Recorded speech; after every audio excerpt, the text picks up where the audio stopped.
Το ανθρώπινο σώμα περιέχει ίχνη χρυσού που όμως δεν παραμένει μέσα μας. Δυστυχώς, δεν είναι αρκετό για να σας κάνει πλούσιους και αποβάλλεται σε τόσο μικροσκοπικό επίπεδο που είναι αδύνατο να το παρατηρήσετε ή να το συλλέξετε. Πόσο υπάρχει μέσα μας? Κατά μέσο όρο, ένα ανθρώπινο σώμα περίπου 70 κιλών περιέχει 0,2 χιλιοστογραμμάρια χρυσού, το μεγαλύτερο μέρος του οποίου βρίσκεται στην κυκλοφορία του αίματος. Αυτός ο χρυσός απελευθερώνεται με φυσικό τρόπο μέσω σωματικών διεργασιών, όπως η εφίδρωση, η αποβολή κυττάρων του δέρματος και η ανάπτυξη των μαλλιών. Ο χρυσός στο σώμα μας δεν παίζει σημαντικό βιολογικό ρόλο, αλλά υπάρχει μαζί με άλλα απαραίτητα ίχνοστοιχεία.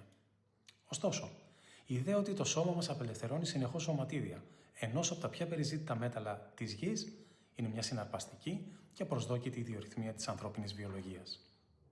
Κάθε φορά λοιπόν που από εδώ και πέρα θα λέτε «το χρυσό μου» και «θησαυρέ μου», θα γνωρίζετε ότι είναι κυριολεκτικό.